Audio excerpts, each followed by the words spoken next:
The story opens with a depiction of two blacksmiths heating steel over an open flame and hammering it into form. The process shown is forging, known as tanrin, a crucial step in the creation of Japanese swords. Temahagane, a type of steel produced from iron sand, is repeatedly hammered thin, folded, and hammered again. Through tanrin and several other highly specialized techniques, the steel is strengthened and its carbon balance refined. What begins as a rough lump of metal is gradually transformed into a beautiful and resilient katana. Chapter 1 begins with two figures walking toward their workshop. One of them is a bearded man who cheerfully points out how bright the sun is that day. Beside him is a young boy named Chihiro, who agrees and notes the clear weather. The bearded man's playful mood escalates as he loudly acknowledges the sun, as if it were urging them to go outside and play. Watching this odd behavior, Chihiro silently wonders what has gotten into him that day. Once inside the workshop, the bearded man lights the forge while Chihiro begins chopping wood. As he works, Chihiro glances at his father, Kunishige Rokura, who is renowned as the most famous swordsmith in the land. Kunishige is known for forging extraordinary katanas using a method entirely his own. Under his guidance, Chihiro undergoes strict daily training, learning the demanding craft of swordsmithing. Kunishige soon prepares a piece of steel heated to extreme temperatures and places it on the anvil. He carefully signals Chihiro when to strike, his expression serious and fully focused. In moments like this, Kunishige's demeanor is completely different from his usual self. Chihiro recalls how, earlier that same morning, his father had been nodding thoughtfully as if in conversation with their pet fish. When Chihiro had called out to announce that breakfast was ready, Kunishige had calmly acknowledged him. Chihiro had been puzzled, wondering why his father appeared to be listening to the fish, since people were normally the ones who spoke. Kunishige had casually admitted his lapse and hurried them along to eat. When Chihiro had pressed further about whether the goldfish had said anything, Kunishige had paused before explaining that they were devoted to learning above all else. Chihiro had imagined the goldfish earnestly conveying such thoughts and had reacted with disbelief, only to be ignored. Returning to the present, father and son continue shaping the glowing steel together. Kunishige directs Chihiro to strike straight and true, and Chihiro follows his instructions precisely as the forging process continues. As Chihiro continues hammering the steel, his thoughts drift elsewhere. He recalls that it was his father who had originally brought the goldfish into their home. The memory returns of Kunishige bursting with excitement, telling him to brace himself and prepare to be amazed. When Chihiro had calmly asked what it was, Kunishige had proudly explained that he picked them up on his way back from the sword polisher. Chihiro had questioned what he meant, only for Kunishige to enthusiastically reveal that they were goldfish. Chihiro had stared at him in disbelief, which prompted his father to wonder why he was not more excited. Chihiro had pointed out that someone would have to take care of them and implied that it would not be his father. Kunishige had defended the idea by insisting that the shopkeeper claimed goldfish brought good luck. Chihiro had questioned whether his father truly believed that, and Kunishige had gone on to explain the supposed meanings behind each fish, the red one attracting good fortune, the black one warding off evil, and the three-colored one being especially extraordinary. When Chihiro noted that such details had not been mentioned before, Kunishige had brushed it off, insisting that all of them were lucky and that he had already bought them anyway, declaring that they now had goldfish as pets. Chihiro had interrupted to ask his father to stop using the word fresh, since it made it sound as though he intended to eat them. After hearing that, Kunishige had briefly shown an expression suggesting the idea had never occurred to him before. Faced with that reaction, Chihiro had resigned himself to caring for the goldfish. He considered it just one more responsibility added to his routine, reflecting that his father was truly a handful. Back in the present, inside the workshop, the forging continues. Kunishige cuts the heated steel in half and lightly wets it before having Chihiro hammer it flat. Kunishige then folds the metal and hammers it again, repeating the process with practiced precision.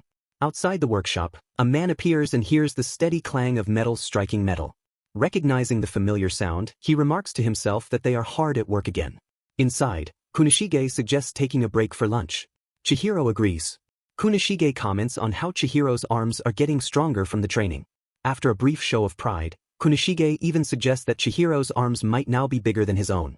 Chihiro then turns and notices the man who has arrived. The visitor mentions that he brought souvenirs and looks exhausted from his travels. Kunishige greets him by name, Shiba, and lightly scolds him for showing up without warning.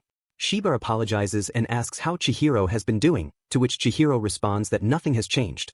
Kunishige then asks about the state of the town, and Shiba replies that it is far from peaceful. Kunishige acknowledges this calmly. Shiba is revealed to be an old friend of Kunishige, someone who occasionally stops by the workshop. Later, back at their house, Shiba spends time feeding Kunishige's goldfish. He casually remarks on how much one of them has grown, and Chihiro only half-heartedly agrees. Shiba reacts with exaggerated enthusiasm, declaring that it is still bigger, much to Chihiro's quiet acknowledgement. Shiba then comments that Chihiro is still being worked hard by Kunishige, and Chihiro confirms it. Shiba follows up by praising Kunishige as an exceptional teacher. As the conversation continues, Shiba begins to bring up Kunishige's past, but Kunishige quickly cuts him off. Shiba laughs it off and continues anyway, reminding Chihiro that 15 years earlier, during the CDI War, Kunishige had been more famous than many who actually fought on the battlefield. The swords Kunishige forged were so extraordinary that they effectively brought the war to an end. Shiba emphasizes that this is no exaggeration and insists that Kunishige saved countless lives, calling him a true hero. Chihiro responds with mild detachment, noting that he has heard this story many times before. Shiba downplays that claim, pointing out that Kunishige always seems pleased to hear it. Shiba then turns his attention back to Chihiro, remarking on his diligence and expressing confidence that Chihiro will become just like his father someday. Chihiro again reacts calmly, thinking that he has heard such praise countless times as well. Shiba once more dismisses the idea that it is repeated so often. As Shiba continues talking at length, Chihiro notices that his father has fallen unusually silent. Several hours later, Shiba finally announces his departure in a loud, self-aware manner. Chihiro and Kunishige quietly watch as he leaves. Afterward, Chihiro notices a strange expression on his father's face and asks what is wrong. Kunishige explains that Chihiro is about to turn 15, and if he truly intends to become a swordsmith, it is time for him to be shown the parts of the craft that are not bright or glorious. Chihiro immediately urges him to do so.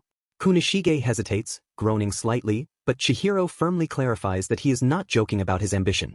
He is serious about becoming a swordsmith and wants to follow in his father's footsteps.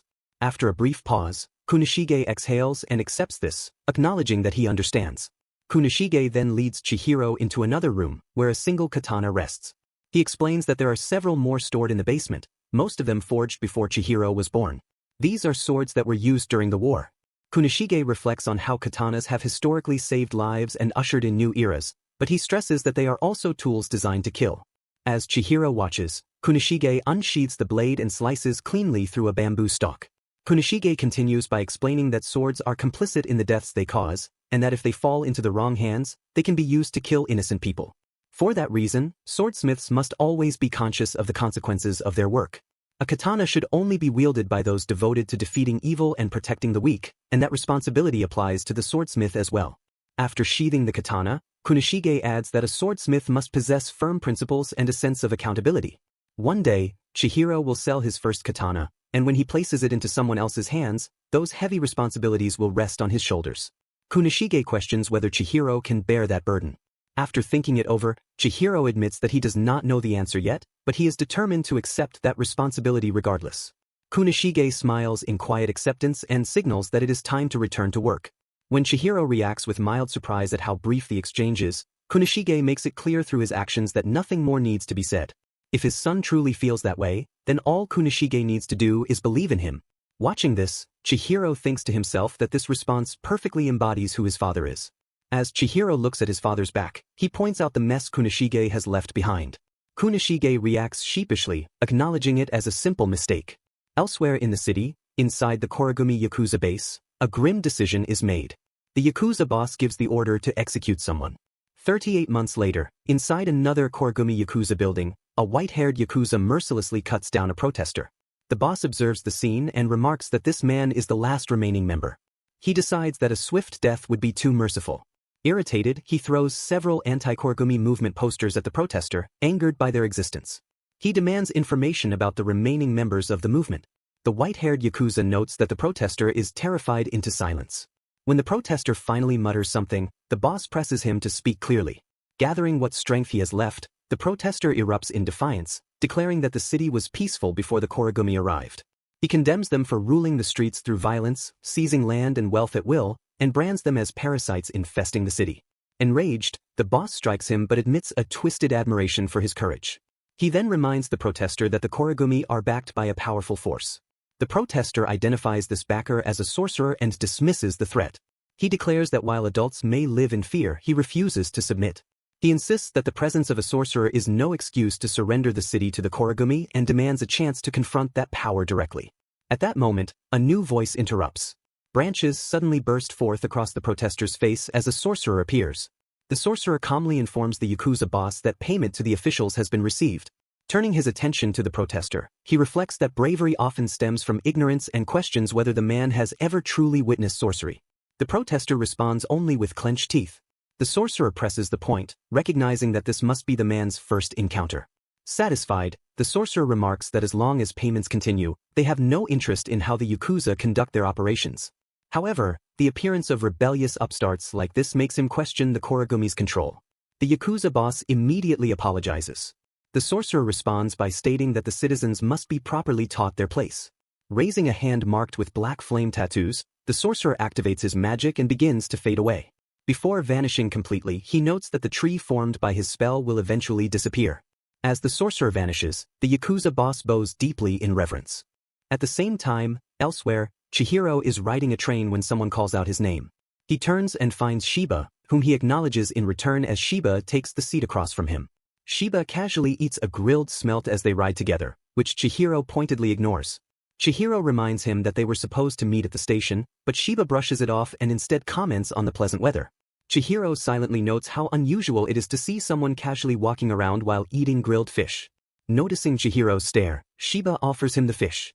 Chihiro refuses, and Shiba shrugs it off and continues eating while Chihiro watches in silence. After some time, Shiba brings up another topic and asks about the scar on Chihiro's face, pointing out that it could be removed and that it stands out. He questions why Chihiro has chosen not to do so. Chihiro pauses before explaining that every morning, when he washes his face and looks into the mirror, the scar reminds him of a certain day. Because of that memory, he begins each morning filled with renewed hatred. Shiba observes that Chihiro has been living this way ever since and warns that such a life will eventually break him. Chihiro challenges him, asking whether he intends to stop him. Shiba remains silent. The train eventually arrives at their destination, and the two step out and walk into the city. Shiba explains that the area is controlled by the Korigumi Yakuza. Chihiro asks whether those Yakuza are connected to the people they are searching for. Shiba admits that he cannot be completely certain, but it is the only lead they have. Chihiro accepts this and asks what their next move should be. Chihiro decides that they will first observe the Yakuza and determine whether they are reasonable. If they are, he plans to propose a deal. Shiba reacts skeptically to the idea of the Korigumi being reasonable. Their conversation is interrupted when they come to a halt before a bridge crowded with onlookers. Someone in the crowd recognizes the figures ahead as members of the anti-Korigumi movement. Hanging from the bridge are the bodies of the protesters. Voices erupt among the crowd, with some declaring that this is the consequence of opposing the Korigumi, while others argue that the victims were fighting for the citizens. The opposing voices insist that such an outcome should have been expected. Shiba realizes that there had been an opposition movement and explains that this display is how the gang enforces obedience. By doing this, the Korigumi are sending a clear message about what happens to anyone who interferes with them. He questions what they should do if the Korigumi are nothing but ruthless criminals. Chihiro listens intently, hearing a woman nearby crying and lamenting that survival in the city requires submission. With resolve, Chihiro asks Shiba if he knows the location of the Korigumi's base. When Shiba confirms that he does, Chihiro tells him to take him there. Back at the Korigumi Yakuza base, several members gather and complain about the work involved in stringing up the bodies on the bridge. One of them grumbles that it took considerable effort and that others could have helped. Another dismisses the complaint, saying there were enough people handling it, while a third mentions that they are busy guarding the entrance. This sparks a sarcastic remark about whether simply sitting around really counts as guarding. The discussion turns to the idea that anyone foolish enough to approach the base would be dealt with immediately. Confident in their dominance, they conclude that no one would be stupid enough to challenge them and that people should simply obey orders without question. Their arrogance is shattered in an instant.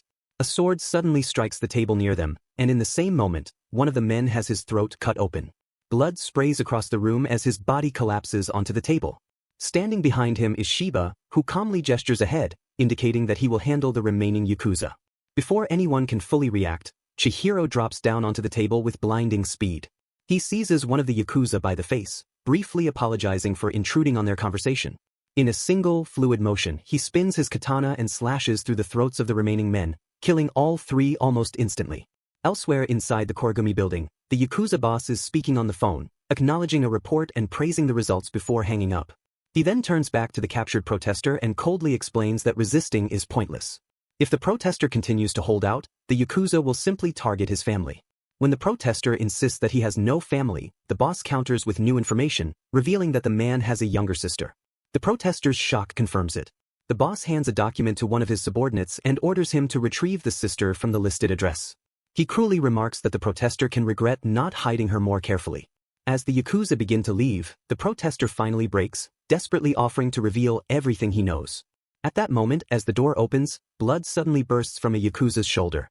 Before anyone can respond, Chihiro storms in, severing another Yakuza's arm in a single strike. The protester watches in stunned horror as Chihiro moves with ruthless precision. The Yakuza boss shouts in disbelief, demanding to know who this intruder is and calling out for the guards. Shiba answers mockingly, pointing out that the guards are clearly slacking. He identifies the attacker as the son of Kunishige Rokura. The realization spreads as someone recognizes the name, recalling the legendary master swordsmith known for a unique technique that no one else can replicate. The Yakuza boss demands to know what Chihiro wants. Chihiro makes it clear through his actions that he came to question him, and that he refuses to allow someone as vile as the boss to wield a katana. Enraged, the boss orders his men to kill Chihiro and declares that he will be strung up just like the others. Chihiro calmly selects his katana. Shiba reveals that Kunishige Rokura had imbued his swords with sorcery, forging enchanted blades with extraordinary powers. The katana Chihiro now holds is no ordinary weapon. Chihiro activates the blade known as Enten and draws it from its sheath. Water and blood rise into the air, taking the shape of golden fish that swirl around him. The Yakuza are stunned by the sight. Shiba explains that this katana was Kunishige's final creation, a blade he poured his very life into forging. Chihiro directs his sword toward the Yakuza and focuses his intent. As the Yakuza rush forward, he slashes the air before him, and in an instant, the men charging at him are cut cleanly in half. Chihiro advances without hesitation, cutting down every Yakuza who stands in his path. He leaps into the air and strikes again, killing everyone within range. Landing at the center of the carnage, he completes the attack with a finishing technique known as nishiki. After the fighting subsides, Shiba extinguishes his cigarette and steps inside the building. He hears Chihiro pressing the Yakuza boss for information about an organization known as the Hishaku. The Yakuza boss feigns ignorance, acting as if he has no idea what Chihiro is referring to. Chihiro makes it clear that this act will not save him, stating that the rest of the Korigumi Yakuza are already doomed.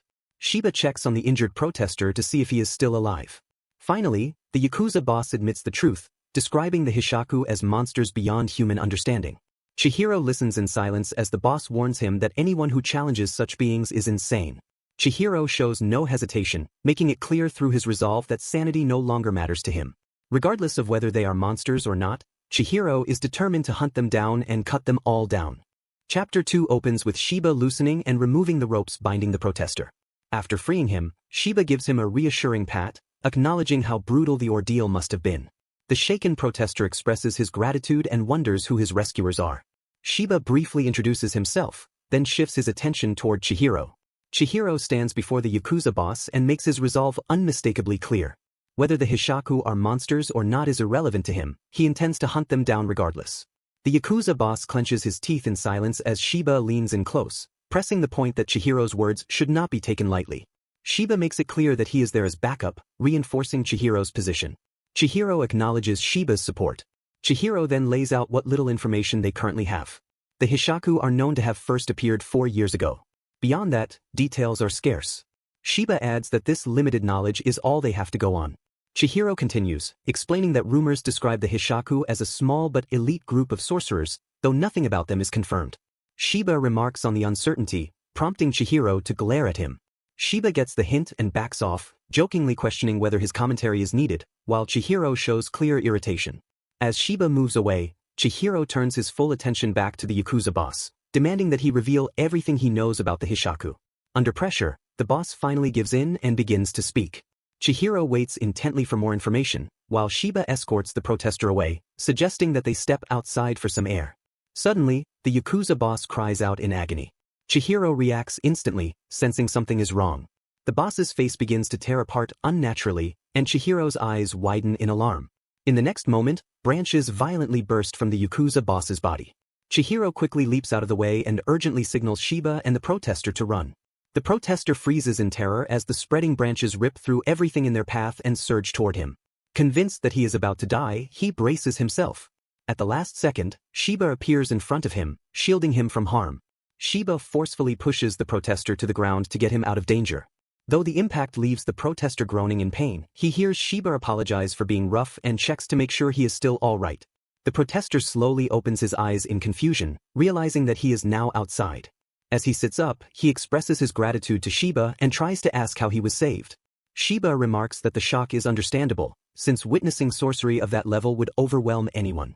He comments that powerful sorcerers are usually found in major cities, which explains why ordinary people like the protesters still exist in remote areas. He also notes the protester's youth before shifting his attention to Chihiro, relieved to see that he is unharmed after such a close call. Chihiro confirms that he is all right and asks about the protester's condition. Shiba explains that the man is fine, aside from some lingering nausea. Chihiro is relieved. Reflecting on what just happened, Chihiro notes that the transformation began the moment the Yakuza boss started talking about the Hishaku. Shiba concludes that a spell must have been embedded in the man's body, remarking on how thorough the Hishaku are. Even so, he is struck by the sheer scale of the spell, recognizing that the sorcerer responsible must have been extremely powerful. The two of them look back at the Yakuza boss's corpse, grotesquely torn apart by branches bursting from within. Turning away from the scene, Shiba decides that it is time to return to Tokyo, and Chihiro agrees to go with him. As they prepare to leave, Chihiro suddenly staggers.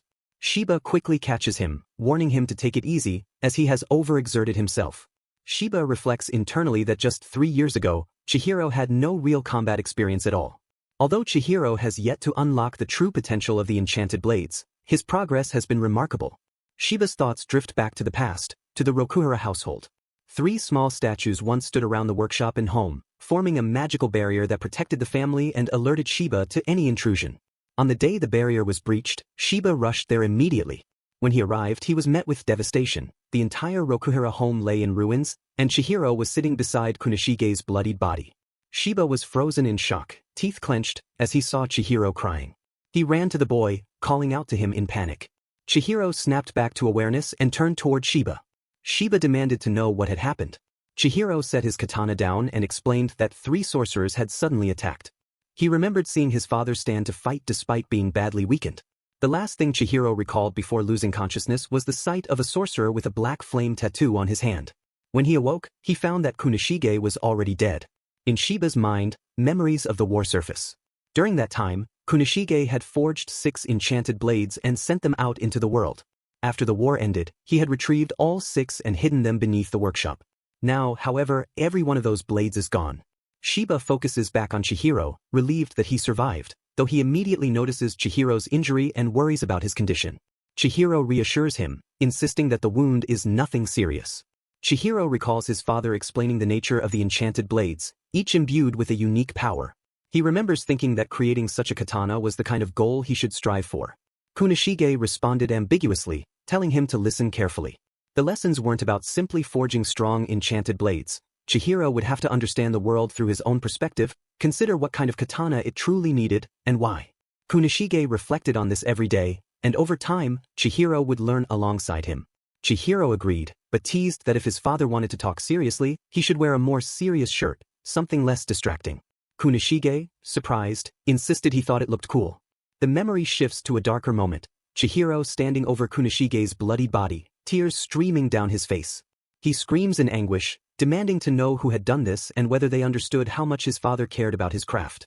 Shiba watches silently as Chihiro relives the horror, shouting questions into the empty space.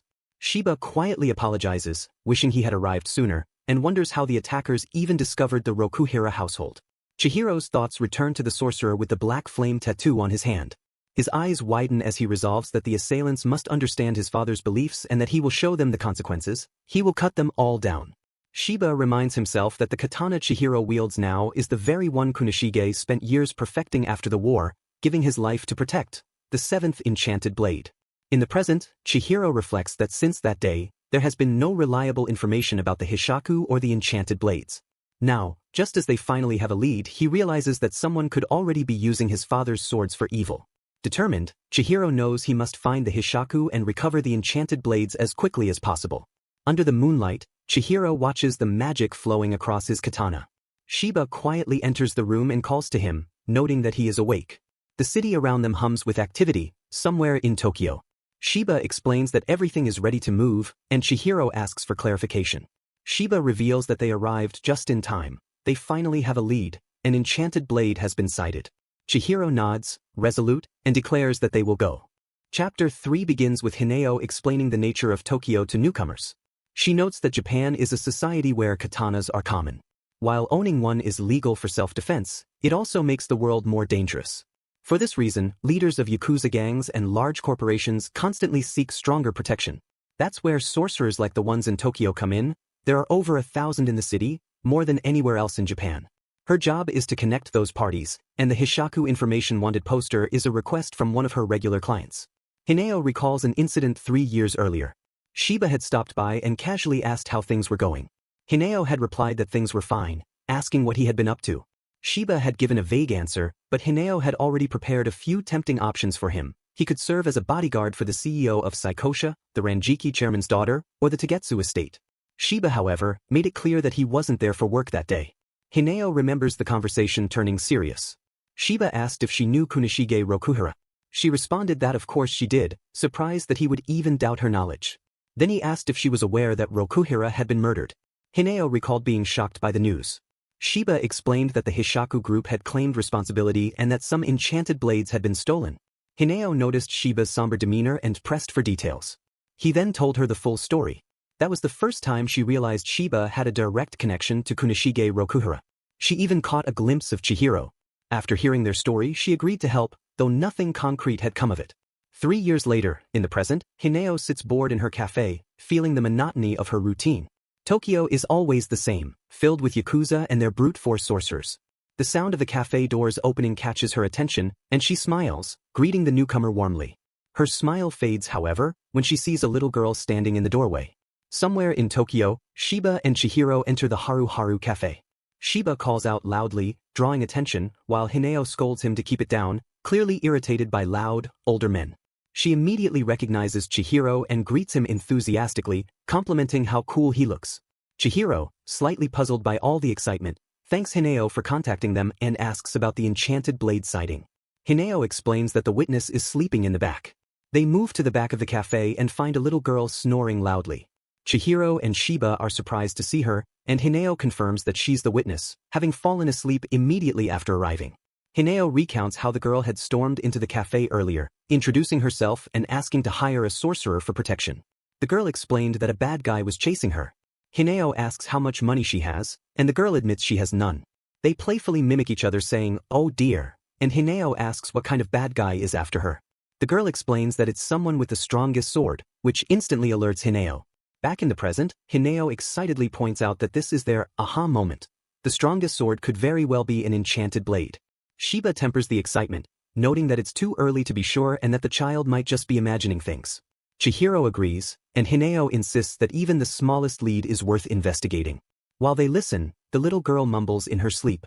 Chihiro notes that she's talking about cell division, leaving Shiba baffled and Hineo curious about how a child even knows that term. Suddenly, the girl jolts awake, her eyes wide. Chihiro notes that she's awake, and Shiba observes that she must have been having a nightmare.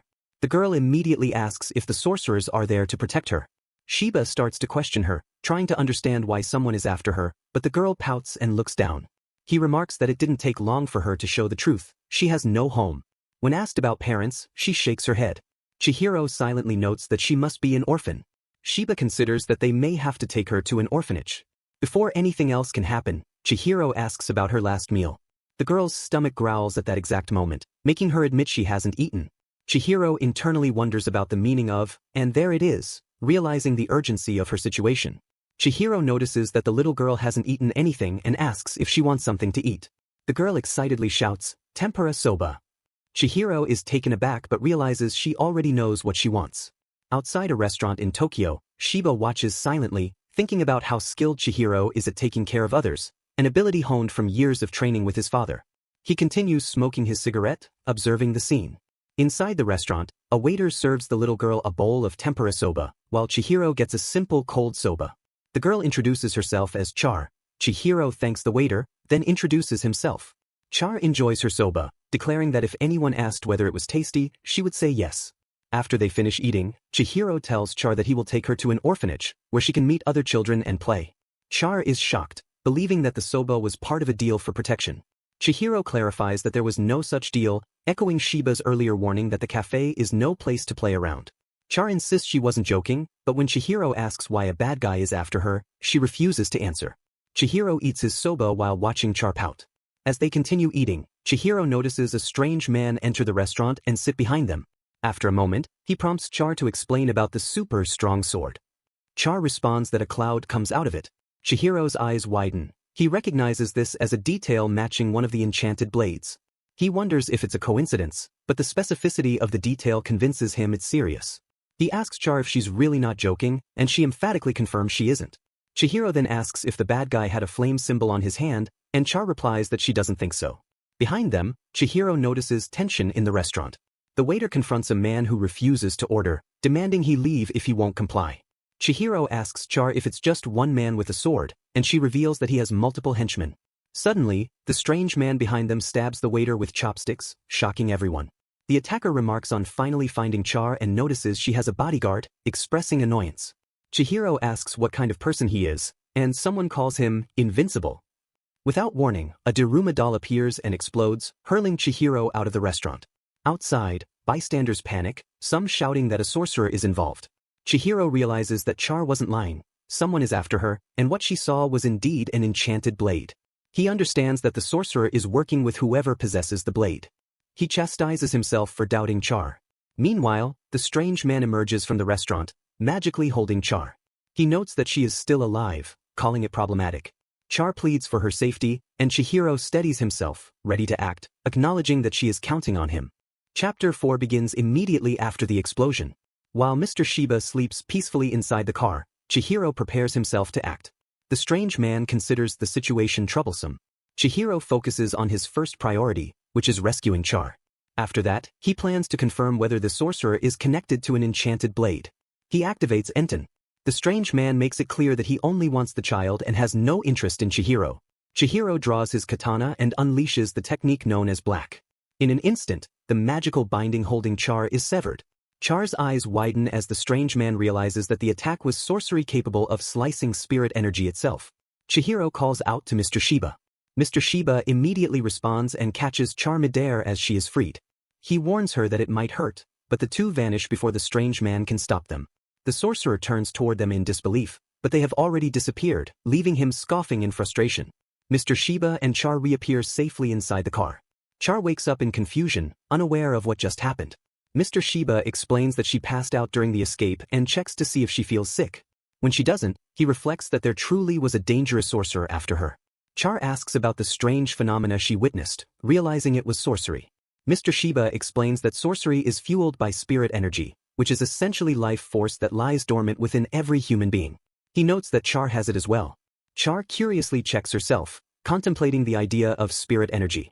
The scene returns to Chihiro, facing the strange man once more. The sorcerer demands that the child be handed over. Chihiro refuses, driven by his own priorities. The strange man is startled as Char recalls seeing a goldfish. Mr. Shiba later explains that the enchanted blade is known as the strongest sword because it amplifies the spirit energy within its wielder and compresses it into a form the human body cannot contain. Once released, that energy manifests into a visible shape. The goldfish is revealed to be an enormous mass of spirit energy far beyond what an ordinary sorcerer can produce alone. Chihiro activates black again and slashes through the air. The strange man narrowly dodges, but everything within Chihiro's range is cleaved apart. The sorcerer realizes that Chihiro is not merely shaping spirit energy outside his body like a normal sorcerer. He recognizes that what he is witnessing is spirit energy itself, drawn directly from an enchanted blade. Shocked, he understands that another enchanted blade still exists. Chihiro realizes that the existence of another enchanted blade must be real. The strange man confirms it, recognizing the unique spirit energy reaction that only enchanted blades produce. He admits that he never expected to encounter another one, let alone have the chance to fight against it. Without hesitation, the strange man hurls several Daruma dolls forward.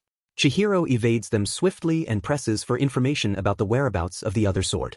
One of the Daruma dolls suddenly manifests in front of him and detonates. The strange man mocks the question, finding amusement in Chihiro's focus on answers rather than finishing the fight first. In his thoughts, the strange man reflects on the legendary power that once ended the war, finding it underwhelming if this is all it amounts to. To him, it seems little different from ordinary sorcery. At the same time, he senses the presence of the child nearby and realizes she has not gone far. The strange man turns his attention toward Char, shouting cruel taunts meant to break her spirit. He declares that anyone who tries to protect her will meet a gruesome end, just as her mother did. Mr. Shiba watches Char closely, his expression tightening as he senses the impact of those words. He gently reassures her, telling her to stay calm and remain where she is, even though he does not know the full story himself. The strange man continues his verbal assault, declaring that Chihiro's death will serve as another reminder of how futile it is to protect her. Daruma dolls reach Chihiro and explode, tearing through part of a nearby building.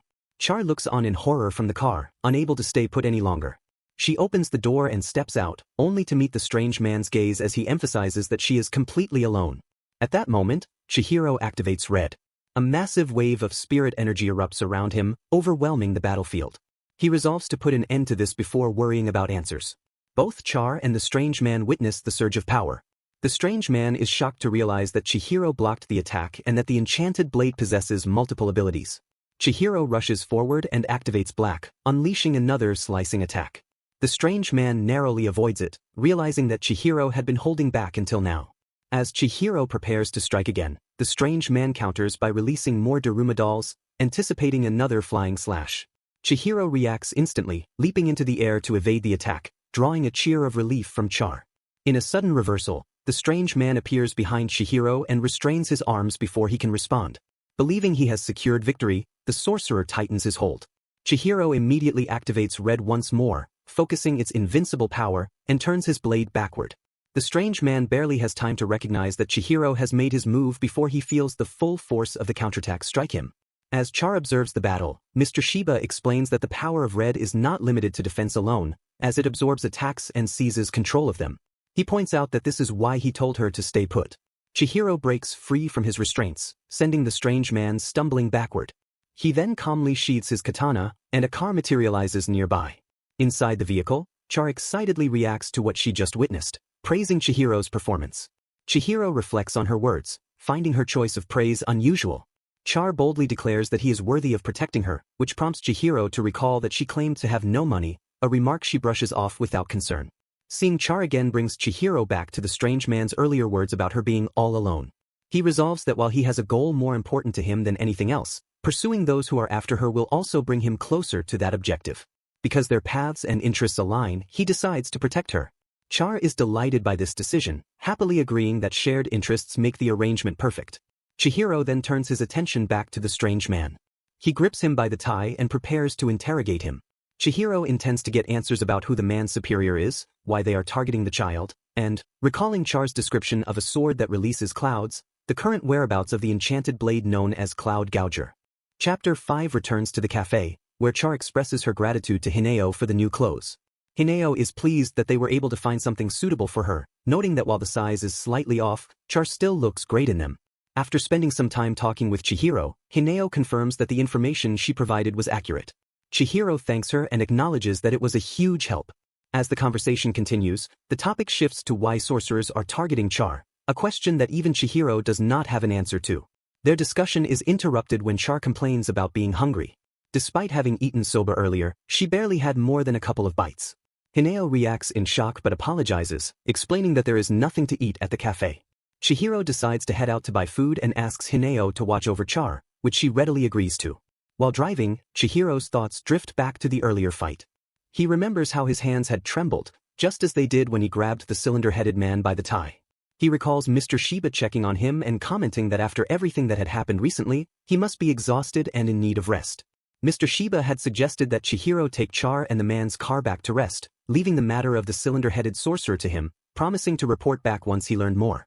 Chihiro is pulled out of his memories when he hears a sneeze and notices Char reflected in the rearview mirror. He immediately calls Hineo to ask what happened. She explains that she had stepped away to use the bathroom, and during that moment, Char managed to sneak into the car. Chihiro presses further, questioning not how it happened, but why. Hineo admits that Char insisted, saying she desperately needed some fresh air. When Chihiro remains silent, Hineo elaborates on her reasoning. Since Char is being hunted by sorcerers, and sorcerers are the ones who frequent the cafe, it would be dangerous if her pursuers showed up there. Hineo reasons that she would be powerless to protect Char in that situation, meaning Char would actually be safer staying out in the city with Chihiro. Chihiro ends the call and glances at Char, who notices his troubled expression. He makes it clear that she is the reason for it. Although he understands Hineo's logic, he cannot accept Char putting herself in danger simply because she wants fresh air. Char defends her decision, thinking back on how long she had been confined indoors. She also believes that even if enemies appear, everything will be fine, because Chihiro is strong enough to protect them. Chihiro hesitates after hearing that Char had been cooped up for so long, prompting him to reflect on what that truly meant. Char reveals that she had been captured, which leads Chihiro to question the reason behind it. When Char falls silent and avoids answering, Chihiro presses the issue, making it clear that if he is risking his life to protect her, he deserves to understand why their enemies are pursuing her and what they want.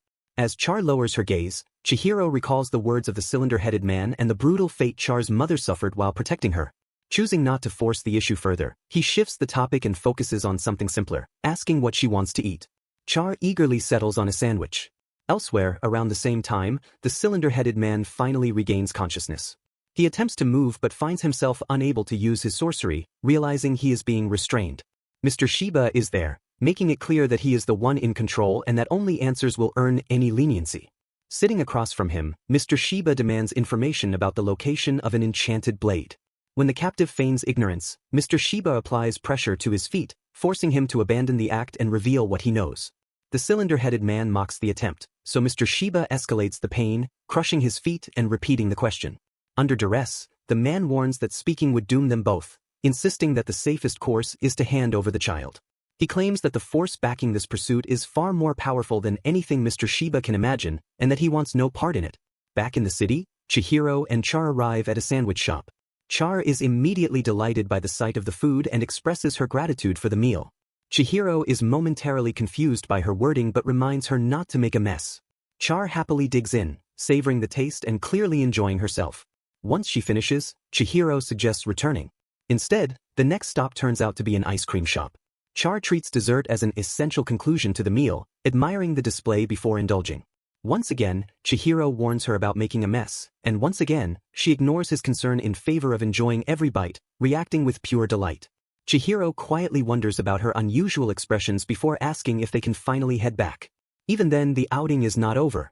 Chihiro soon finds himself stopping at a drink shop. Char insists that a proper drink is necessary to wash everything down and help the food settle.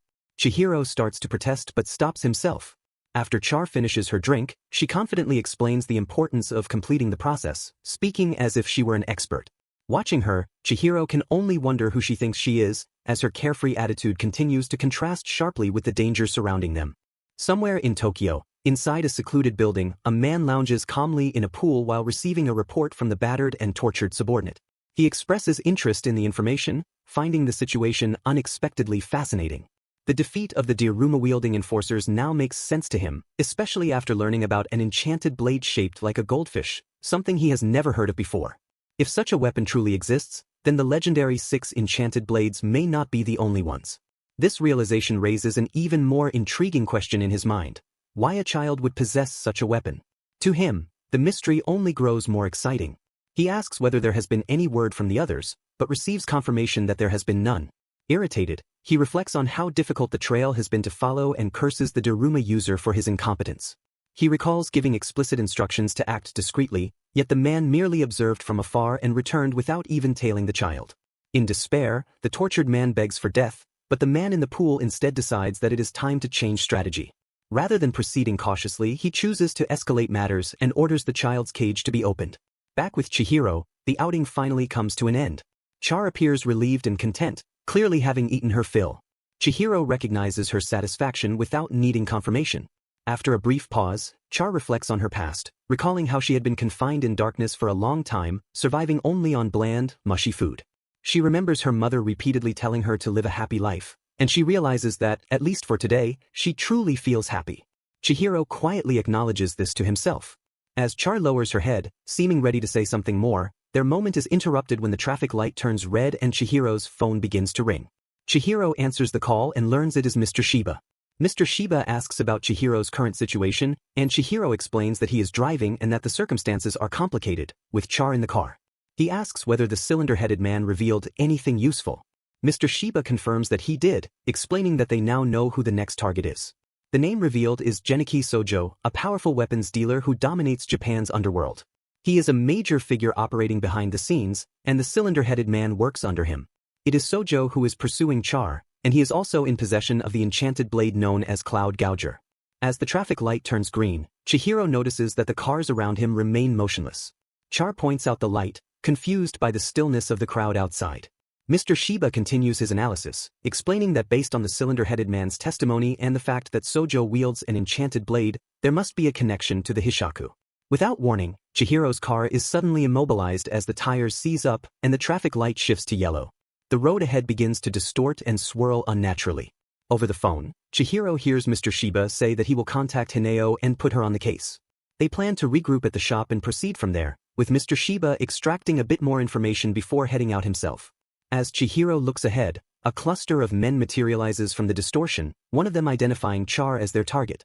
Chihiro acknowledges Mr. Shiba's instructions and prepares to act, letting him know he will arrive shortly. Chapter 6 begins the moment the group of men materializes, prompting Chihiro to immediately reach for his sword. He is irritated by their audacity, realizing they are attempting an ambush in the middle of a public street. Char has not stepped outside the car even once, meaning they should not have been able to spot her. As Chihiro briefly considers this, the situation suddenly escalates when the clown-faced sorcerers surrounding the vehicle liquefy, their bodies dissolving into a strange substance that floods into the car. Chihiro reacts instantly, pulling Char close as the liquid fills the interior completely. The trap appears to have worked, but in the next moment, the car is violently sliced apart, and Chihiro leaps free with Char in his grasp. The clown-faced sorcerer narrows his eyes as he spots the blade in Chihiro's hand, immediately recognizing it as an enchanted sword. He wonders how the two of them were identified so quickly, then explains that their notoriety has spread. A man named Sojo has broadcast information about them, announcing that a scarred swordsman wielding an enchanted blade is protecting a child. With Sojo promising any price in exchange for the child and the sword, the pair has become targets for the entire underworld. Back at the cafe, Hineo watches the broadcast and panics as she realizes Char has been publicly identified. The situation has rapidly spiraled out of control. Sojo's name alone carries immense weight, as he is infamous throughout the underworld. With a bounty that knows no limits, every sorcerer in Tokyo is now likely to pursue them. Desperate, Hineo repeatedly tries to contact Chihiro, hoping he will answer. Meanwhile, Chihiro prepares to fight while keeping Char close, instructing her to hold on tightly. He makes a swift escape attempt, but the clown-faced sorcerer gives chase, refusing to let them get away. The clown-faced puppets pursue Chihiro into a narrow alley, closing in from behind. Chihiro responds by activating his blade's black power, cutting through the puppets and reducing them to pieces. As they fall, he realizes they do not truly die when destroyed, leading him to suspect that they are artificial constructs, possibly formed from dirt or clay and shaped into human figures. At the far end of the alley, the clown-faced sorcerer reappears, calmly observing the aftermath.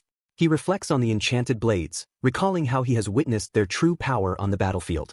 To him, their might is overwhelming, weapons capable of bringing an end to even the most hellish of worlds.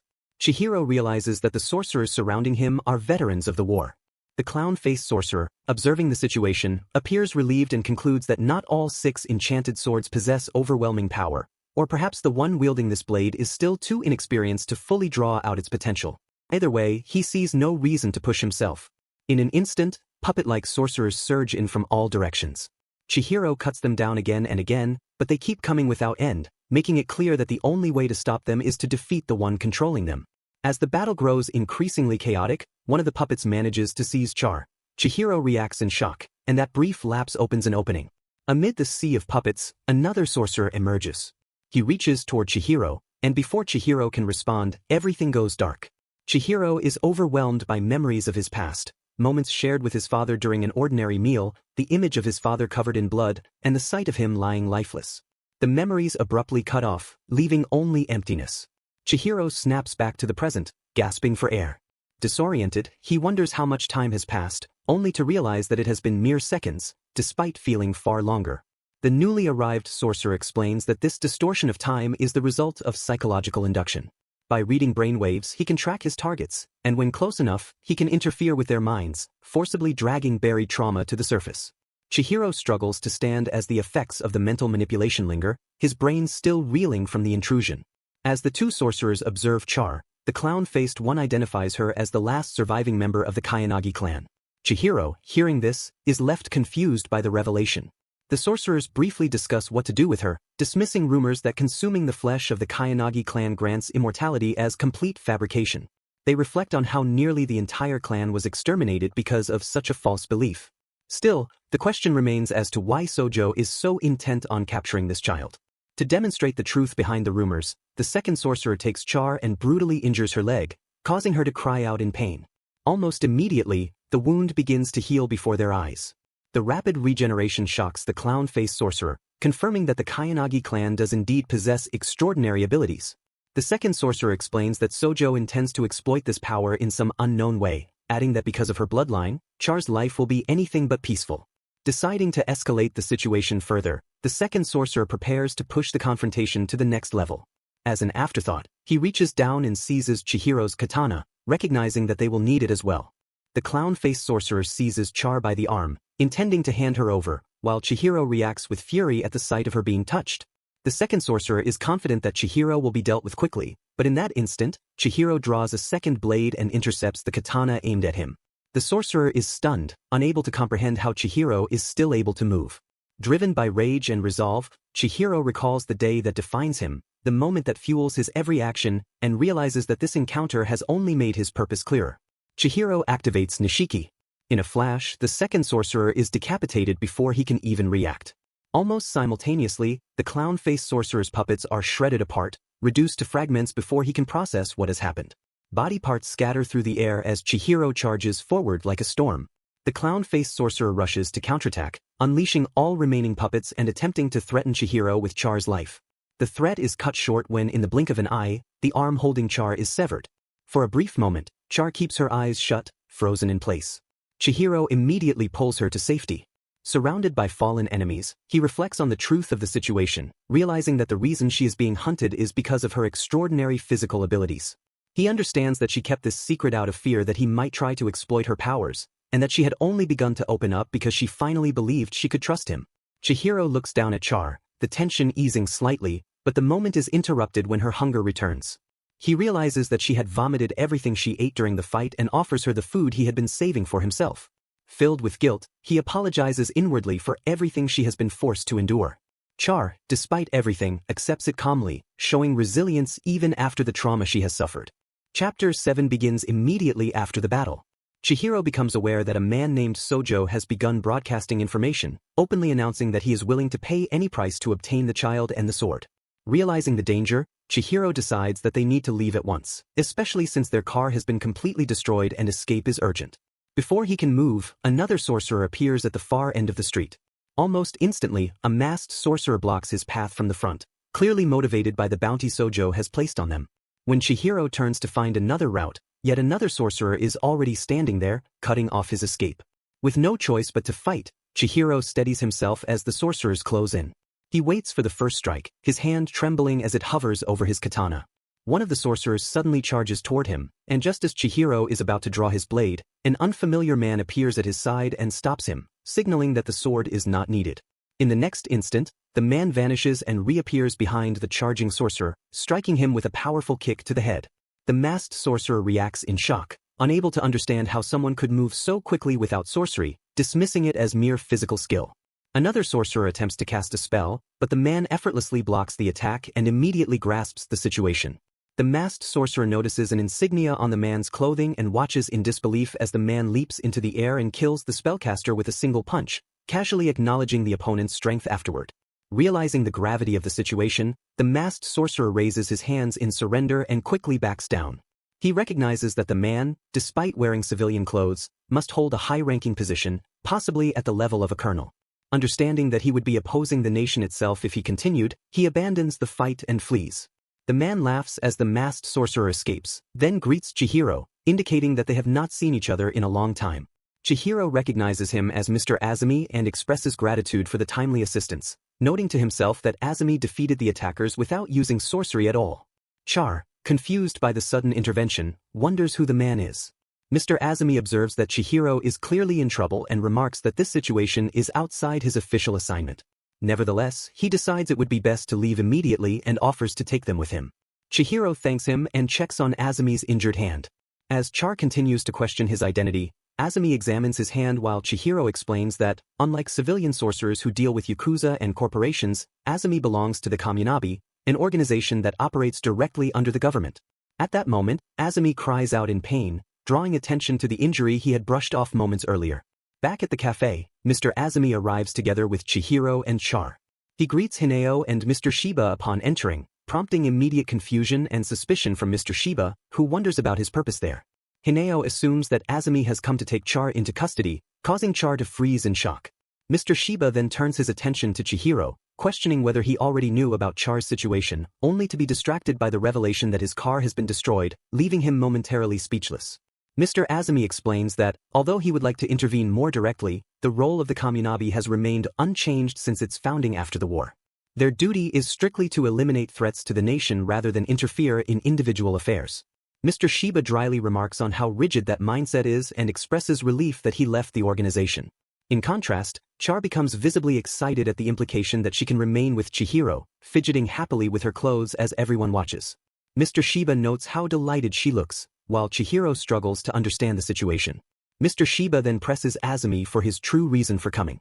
Azumi reveals that the higher authorities want to see Chihiro, specifically regarding why Sojo is targeting both him and Char. They want to determine Chihiro's intentions. Seeing the confusion, Azumi elaborates that not even all Kaminabi leaders are aware of Chihiro's existence or the seventh enchanted blade. Only a small group that helped Rokuhira hide knows the truth. As Chihiro listens closely, Azumi continues, explaining that enchanted blades left in the open are considered a serious threat to the nation and should, by protocol, be confiscated. Given the circumstances, Azumi chose to overlook the issue and kept it from the Kaminabi. However, Chihiro's increasingly public actions have made it impossible to ignore, especially since he has been using the blade openly. Azumi reminds Mr. Shiba of his promise to keep everything under control, only for Shiba to reply that the situation has clearly changed. When Azumi questions this, Shiba urges him to see for himself, pointing out that Chihiro can now truly fight. Azumi reflects on this realization, understanding that Chihiro is capable of wielding the enchanted blade properly. That alone proves that his body and mind have been thoroughly honed. Although Chihiro is still inexperienced, Azumi recognizes that such mastery cannot be achieved in just 3 years. Mr. Shiba remarks that the truth was bound to surface sooner or later, questioning whether anyone truly believed the situation could be handled quietly through endless information gathering. He observes that from this point forward, everything is only going to intensify. Mr. Azumi remains silent, prompting Mr. Shiba to continue, revealing that he has been collecting information on his own and already understands the situation. He points out that this knowledge is precisely why Chihiro is being summoned. Chihiro, sensing the gravity of the conversation, wonders what will happen next. Mr. Azumi acknowledges that Chihiro was destined to learn the truth eventually. He reveals that in 1 month the most powerful figures of the underworld will convene for their annual black market auction, known as the Rokuza Ichi. At this auction, Kunishige Rokuhira's legendary Shinuchi, one of the 6 enchanted blades, will be put up for sale. The revelation shocks Chihiro even further when Azumi explains that the blade was submitted by Sojo himself. Elsewhere, at the same time, the sorcerer bearing a black flame tattoo demands a report from Sojo. Sojo questions the necessity of the meeting, receiving no response from the other sorcerers. He dismissively states that everything is proceeding according to plan. As Chihiro processes the information, he realizes that Sojo is connected not only to Cloud Gouger but also to the Shinuchi, strongly suggesting a link to the Hishaku. Mr. Azumi continues by explaining that Sojo has been blacklisted by the Kaminabi for over a decade. Despite this, he has continued to operate freely within the underworld. Sojo's cunning and overwhelming power have made him untouchable, even for the Kaminabi. Azumi bluntly assesses that Chihiro is currently no match for him. He mentions that his subordinates have already erased the bounty Sojo placed on Chihiro, acknowledging that Chihiro has grown significantly, but not enough. His hands still shake, revealing his inexperience. Azumi insists that Sojo and the upcoming auction should be left entirely to the Kaminabi. Chihiro outwardly accepts this decision, though Azumi immediately recognizes the response as dishonest. Mr. Shiba comments that Azumi should already know how stubborn Chihiro is, implying that words alone will not stop him. He adds that if Azumi truly wanted to prevent Chihiro from acting, he would have to take the sword itself. Azumi then checks his phone and hands it to Mr. Shiba, sharing intelligence that since Rokuhira's murder, the Hishaku have been responsible for several incidents, though none as audacious as this. Their actions suggest a deliberate move involving the enchanted blades, something that would shake the entire nation once it begins. With the auction set to take place in 1 month, Azumi concludes that they must prepare with everything they have before that day arrives. Chapter 8 continues immediately after Mr. Azumi leaves the cafe. Mr. Shiba informs Chihiro that, thanks to Kaminabi's influence, Sojo's followers should be lying low for the moment, though they still need to stay cautious. Mr. Shiba plans to organize their next steps, while Chihiro is instructed to rest and recover with Char. Chihiro recalls Mr. Azumi's warning that the Hashiku are clearly scheming to exploit the enchanted blades, and that Sojo is unprepared for what's coming. Lost in thought, he notices Char muttering in her sleep and realizes she is dreaming. Stepping out of the room, Chihiro encounters Hineo. She asks if Char is still asleep, and Chihiro notes that Char must have lost to Shiratori in her dream. He thanks Hineo for her help, and she responds cheerfully, happy to assist. Elsewhere, a man named Norisaka Madoka, known as Daruma for his ability to destroy enemies with his homemade Daruma, reflects on his identity. He is a supremely powerful sorcerer who has never been defeated, until now. After revealing all he knows to Mr. Shiba, Daruma is challenged to consider starting a new life. Initially resistant, he recalls the harsh words of his sister, who blamed him for the Madoka family's fearsome reputation. Despite his anger, Mr. Shiba's words make Daruma reconsider the possibility of change. Following this encounter, Daruma cleans himself and attempts to contact his sister. Their conversation begins tensely, with his sister questioning why he is calling at such a late hour. Daruma explains he wants to leave his life as a sorcerer and make amends. Though skeptical, his sister eventually agrees to help, suggesting they also try to contact their mother, acknowledging the lateness of the hour, and plans to pick him up to support him in his decision. The following day, Daruma resolved that Daruma the sorcerer was dead and vowed to change his life. As he got into the car, he noticed his sister covered in blood. Before he could react, he saw Sojo in the rearview mirror, and Sojo suddenly stabbed him. Daruma, shocked and in pain, realized that the deaths he had feared had occurred, including the possibility of his mother being harmed. In desperation, he conjured a Daruma doll to fight back, intending to take only himself down if necessary. Before the doll could detonate, Sojo exited the car, checked the immobilized Daruma, and walked away, noting that the woman was merely unconscious and still alive. He criticized Daruma for never completing anything properly and reminded himself that if someone chooses a path in life, they should at least commit to it. Once Sojo sheathed his katana, Daruma regained mobility and the Daruma doll exploded, engulfing the car in flames and smoke as Sojo departed. Meanwhile, the younger brother of the psychic sorcerer remembered his older brother teaching him how to manipulate others through telepathy, using it to drive them insane before killing them. The older brother explained that their target supposedly possessed an enchanted blade, but trauma made anyone powerless, regardless of their strength. He instructed his younger brother to observe. The younger brother then located Sojo and asked him to kill a scarred boy on his behalf. Sojo agreed, retrieving his katana. The younger brother hesitated, but Sojo insisted it was part of what would come next, meant to provoke the target and get blood flowing. When the younger brother tried to escape, Sojo caught him, and in the struggle, the younger brother placed his hand on Sojo's face, forcing Sojo to confront his own trauma. Sojo remained unshaken, his awareness stretching moments into what felt like an eternity, demonstrating a mastery of sorcery that distorted time itself. He emerged from the alley, leaving behind the decapitated body of the little brother. Moving through the streets, he entered another alley and arrived at the cafe, where Hineo had been waiting to assist. Chihiro intervened, pushing Hineo aside to confront Sojo. Chihiro blocked Sojo's katana, recognizing the deadly skill behind the attack. He realized immediately that he was facing the infamous technique known as Cloud Gouger. Alarmed, he signaled for Char to escape. At that moment, Char awoke abruptly and rushed toward the door, witnessing Sojo's presence. Sojo's intent was clear. He had come to engage in combat with two enchanted blades, or perhaps the rumor of a new blade had been false. Char, witnessing the devastation, froze in shock until Hineo appeared and instructed her to hide, though Char's concern for Chihiro remained. Chihiro, assessing the situation, noted that Sojo's sword was not wielded for justice but carried the blood of wrongdoers, and recalled Mr. Azumi's warning that Sojo was beyond his ability to match.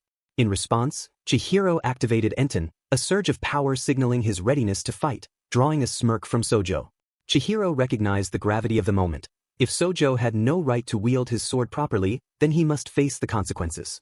Sojo, exhilarated by the challenge, embraced the confrontation, inviting the clash of their enchanted blades. Chapter 9 shifts back a few hours earlier, inside a moving car. Mr. Shiba updates Mr. Azumi about the situation, revealing that Sojo has somehow obtained Cloud Gouger. The revelation leaves Mr. Azumi uneasy. Sojo's recent actions, openly auctioning a shinichi and placing a public bounty, feel far too reckless and exposed compared to his usual methods. This level of boldness suggests deliberate provocation rather than carelessness. Mr. Azumi concludes that Sojo is intentionally drawing Kaminabi's attention.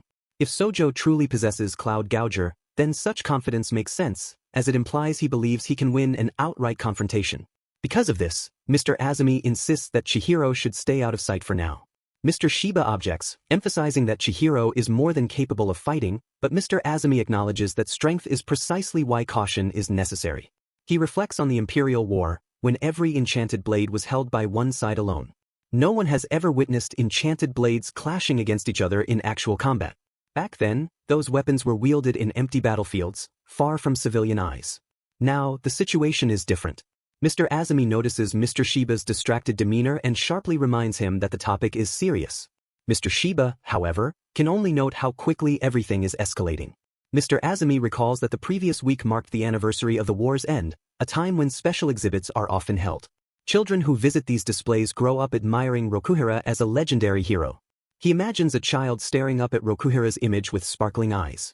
Rokuhira and the enchanted blades are honored as symbols that ended the war and secured peace. Yet now, on such a symbolic occasion, the public is on the verge of witnessing enchanted blades fighting openly in the streets. Back at the Haru Haru Cafe, Sojo and Chihiro face each other with their spirit energy fully primed. Both are flooded with thoughts, but the moment Chihiro lays eyes on Cloud Gouger, everything else fades away. Sojo observes that Chihiro appears almost unharmed. The earlier attack, Mei, had struck like a bolt of lightning, something even a seasoned sorcerer should not have endured so easily. This leads Sojo to question whether Chihiro's survival is due to the power of his own enchanted blade. He becomes fixated on the mystery of how Chihiro wields an enchanted blade that he himself has never encountered. Chihiro, on the other hand, notices that Sojo's attention is completely consumed by the blade. The original objective, Char, seems momentarily forgotten. Taking advantage of this, Chihiro glances toward the back door and makes his move. He bursts out through the rear exit while Sojo leaves through the front. The moment they step outside, both leap into the air, activating their sorcery, Sojo wielding Yui, and Chihiro drawing upon black. In Chihiro's mind, Cloud Gouger's abilities are clearly defined. It has 3 powers, with Mei representing thunder and Yui embodying ice. As Sojo swings his katana, a sharp line of ice forms in midair, racing toward Chihiro. Chihiro cuts through the frozen path in an instant. From this exchange, Sojo realizes that Chihiro's technique allows him to launch slashes through the air. Chihiro immediately counters, hurling his short sword straight at Sojo's face. Sojo manages to block the strike, but the brief opening is enough. In the next instant, Chihiro vanishes from sight and reappears behind him, pressing the fight into its next dangerous phase. Chihiro charges forward, launching an attack, but Sojo reacts instantly and blocks with Cloud Gouger. The impact sends Chihiro flying backward. As he regains his balance, Chihiro realizes that Sojo did not merely block from an awkward angle. He overpowered the strike and forced him back. Still, the distance created gives Chihiro a brief moment to think and recover. While the battle rages outside, inside the cafe Hineo urges Char to escape. Char quickly agrees, understanding the danger. Back on the rooftops, the two fighters pause, facing each other from opposite buildings, each waiting for the next opening. Chihiro assesses the situation and admits to himself that Sojo is on an entirely different level. Sojo shows no sign of fatigue and has not even begun to slow down. Chihiro realizes that his only remaining option is Nishiki, but his energy is already nearly spent. He will have only a single opportunity to use it, and even then, it will last no more than a few seconds. After a brief lull, Sojo declares his admiration for Kunishige Rokuhira. Chihiro, confused by the statement, stays silent. Sojo reflects on how the weapons forged by Rokuhira were revered above all others. Wanting to feel closer to those creations, he immersed himself in every record and piece of writing about Rokuhira that he could find. When Cloud Gouger finally came into his possession, it felt like the fulfillment of a lifelong dream, filling him with overwhelming joy, though that joy was short-lived. His thoughts return to Chihiro. He demands to know why someone like Chihiro wields an enchanted blade that even he has never heard of, and where it came from. Chihiro refuses to answer. Sojo presses further, wanting to know why Chihiro believes he deserves to wield such a weapon, questioning his worthiness. Chihiro answers by recalling his father's teachings. The blade exists to defeat evil and protect the weak. Sojo reacts with open disdain. He insists that he alone truly understands Kunishige Rokuhira. Every text and tribute praises Rokuhira as a hero, but Sojo finds those words unbearable. To him, calling Rokuhira a hero is an insult, empty praise wrapped in flowery language. In his view, there is only one true purpose for creating weapons, and Chihiro, he claims, understands nothing about it. Stepping back from the edge of the building, Sojo prepares to demonstrate what he believes Rokuhira's true intentions were. Chihiro moves after him as both leap downward. In midair, Sojo proclaims that Rokuhira brought the enchanted blades into the world as the ultimate instruments of slaughter. Upon landing, Sojo activates Cloud Gouger, asserting that the sole purpose of enchanted blades is to kill. Chihiro dives after him, unwilling to yield. As their clash continues, elsewhere Mr. Azumi reflects grimly on the situation. If enchanted swords were to be unleashed against each other within the city, civilian casualties would be unavoidable. And if that were to happen, the heroic legacy of Kunishige Rokuhira would be shattered beyond repair. Lightning begins to coil around Sojo's body, the air crackling with overwhelming force. He revels in the power pouring from Cloud Gouger, unleashing electricity in every direction without restraint. The violent discharge spreads like a massacre, and civilians nearby panic, fleeing as they witness the destruction unfolding before them. Chihiro rushes in just as Sojo releases Mei. A massive explosion tears through the area. When the smoke finally settles, Sojo stands at the center of the blast. As his vision clears, the first figure he sees is Chihiro, battered and scorched, smoke rising from his body. Confused, Sojo scans the surroundings and realizes that, despite the scale of the attack, the civilians are unharmed and already escaping. Chihiro reveals how it was done. By meeting electricity with electricity, he acted like a lightning rod. Just as a lightning rod draws lightning by releasing electrical energy from its tip, Chihiro emitted electricity from his katana to attract the strike. Sojo pieces it together in disbelief. Chihiro had deliberately drawn the lightning to himself, meaning his enchanted blade also possessed lightning-based power. More critically, Chihiro himself became the lightning rod and endured the full force of the attack. Sojo raises his katana again, confident he can simply unleash the same attack once more. However, he quickly realizes that no lightning answers his call. The power is gone. Chihiro explains that after Cloud Gouger releases a high-output Mei, it requires a recharge interval of 10 to 20 seconds. As the wielder of an enchanted blade, Chihiro understands this limitation better than anyone. In contrast, it is Sojo who lacks true understanding. Sojo studies Chihiro closely and sees the truth in his condition. Chihiro can barely remain standing after taking the lightning head-on. Internally, Chihiro counts the seconds. 10 to 20 seconds is enough time for civilians to escape, and Kaminabi should arrive soon. Still, before that happens, Sojo's earlier words echo in his mind, the belief that enchanted blades exist only to kill. Chihiro makes his decision. Before anyone else intervenes, he will end this himself. With resolve hardening, he swings his katana and activates Nishiki.